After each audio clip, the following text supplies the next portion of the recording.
Hey guys, welcome back. So if you have wondered where I've been for the last couple weeks, I literally have not filmed in the last 3 weeks.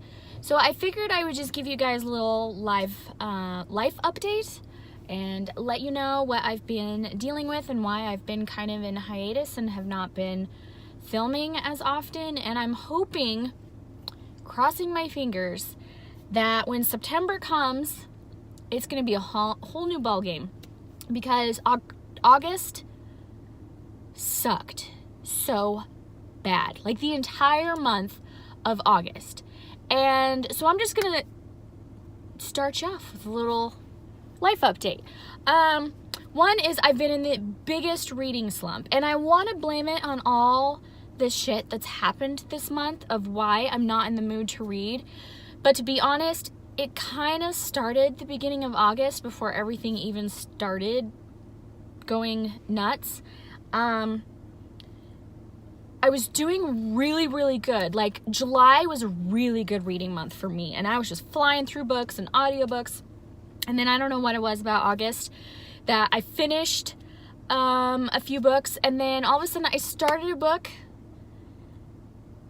and it's been such a boring book for me that I think part of it is like, I'm not in the mood to read. But I'm also one of those that, like, I don't want to add too many books to my TBR that I'm already reading and then have like 5 books going. I don't mind having a few books that I'm reading at the same time, but I also don't like having too many.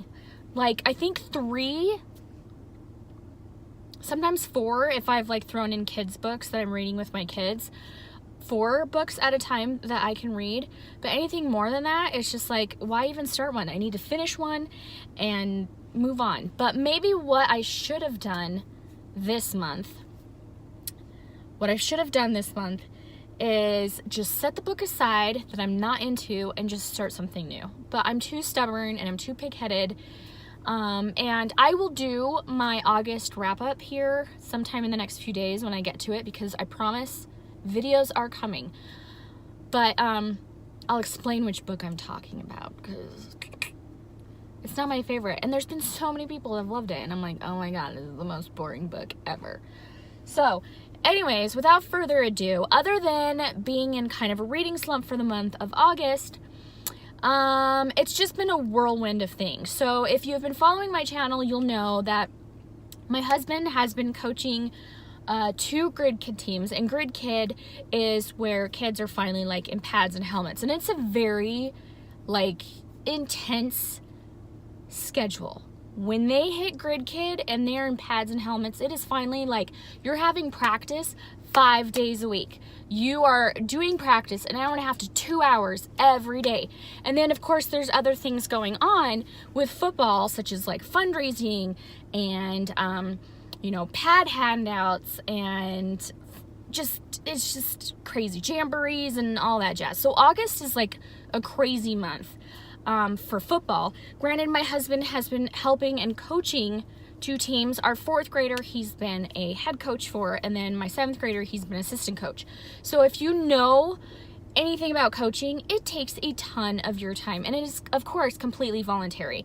So not only are we having to deal with like 30 kids on a team, we also have to deal with their parents. And I think parents have a really hard time understanding that we're just kind of making it as we go. We're not professionals here. We are completely volunteer, and we're taking time out of our day to, enrich these boys' lives, not only in the sport of football, but also just trying to fine-tune them into better men, better friends, better students, that sort of thing.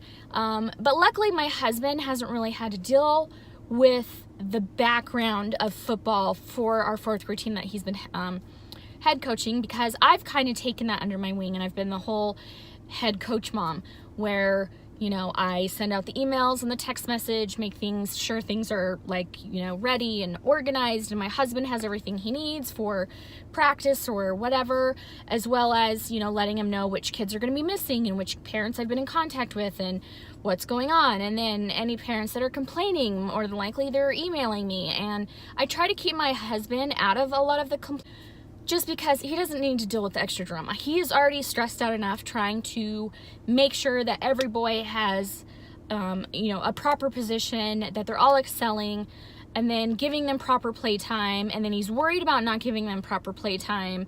And I mean, it's a struggle, especially when you have such a big team, like 30 kids on one team. And then also too, he's trying to like jump and go help assist with the 7th graders, as well as working midnight shift. And so he's been super stressful. So I don't think when he realizes when he is super stressed out, he kind of takes it out on the wife. I think most men are that way, and it's vice versa. When women are stressed out, they usually take it out on their better half. And so him and I have kind of been in a high-bye relationship all month, and it just really throws us off, and it just makes me moody and cranky.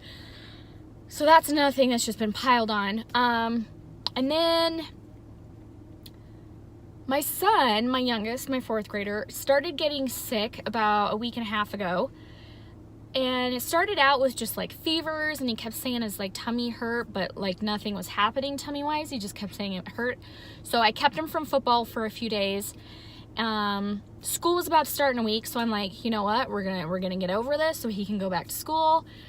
And about a few days in, fever still kept coming and going. I could keep it under as long as he was on Tylenol or ibuprofen. And then he started saying his throat was really hurting. So I let it pass for like a day, and then the next day he was like, Mom, my throat really hurts. So I took him in, and he's got strep. So, got him on some antibiotics. Then the weekend comes, and he's getting worse. His fever is still spiking. He says his throat keeps getting more and more painful, and it hurts more. So I'm like, okay, maybe the antibiotic, it's just not strong enough. He needs more. So I take him back on Monday. So now, lo and behold, he has had this for like 8 days. This fever and just not feeling good and stuff. And come to find out, he's got mono. Big game changer. So we find out 2 days before school starts. Unfortunately, he's not going back to school right now. He's going to miss out for the first week or two, if not more. He's been sleeping a ton. And then today, 5 days after finding out he's got mono, come to find out his throat culture has come back, and he also has a bacterial infection in his throat.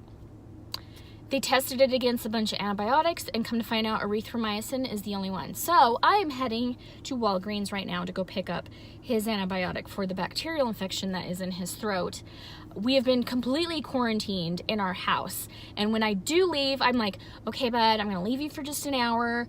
I got to go do this and this and this, but keep your phone on you. I'll be back.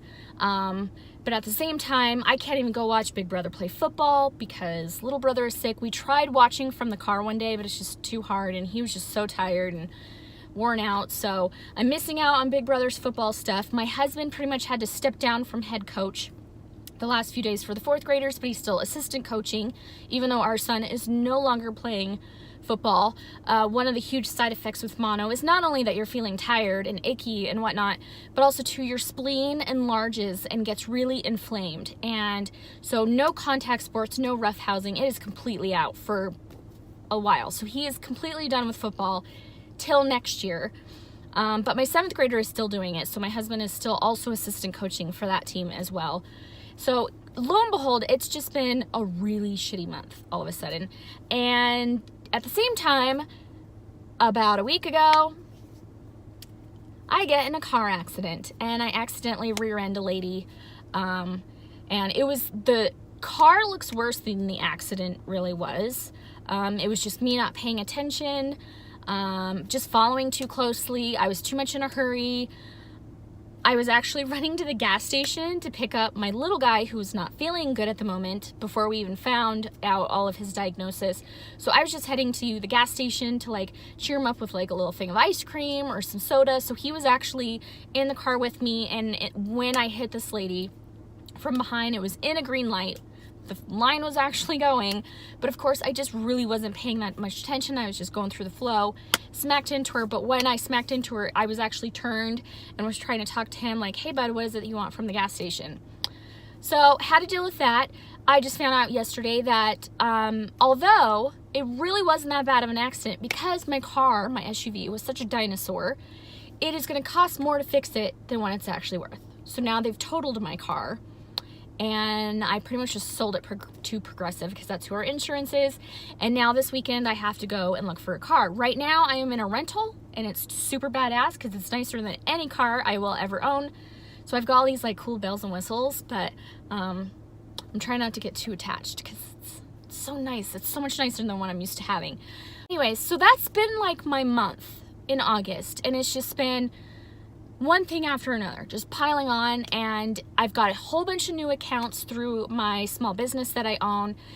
If you don't know, I own a business where I actually help out small business owners with their social media platforms. So I create content and post regularly through their businesses, so they don't have to worry about that kind of marketing and advertising. I just kind of take care of it for them, and I baby it, and I pretty much obsess over their social media so that they don't have to. So I've actually gained quite a few huge accounts in the month of August, and that too has also really taken up my time because I'm just trying to figure out a good rhythm, figure out a good time crunch that I can like kind of get with this, but with back to school and football and a car accident and my husband and I just like high-fiving each other on the way out the door. It's just been, I've had no time to film. I've had no time to read. At least that's my excuse. It's just been a ridiculous month, and I'm hoping to get back on track with things in the month of September. I will be posting this either the 1st of September or the last day of August. We will see, but I want to get back into reading. I want to get back into video taping, filming. It is my jam. It's like my outlet. It's my hobby. I love doing it, and not being able to do those things just makes me even more crankier. So I figured I'd just give all of you guys a little heads up of a life update of what's been going on in my life for the month of August, and I'm really hoping that the month of September is so much better than August because I need to redo. I don't want to do August over again. Like, I just, can I just start a new chapter because I'm done. I'm so done. Anyways, thanks for letting me vent and bitch and complain and give you all the excuses in the book of why I've been gone from YouTube for the last couple weeks. Thank you so much for hanging out with me. If you like my venting and my bitching, please subscribe and like my video. But if not, I totally understand, because who doesn't love people complaining about how awful their life is when really life is great? I really have nothing to complain about. I really don't. I am so blessed. But sometimes a girl's got a bitch. Love you guys, and I'll talk to you later. Bye.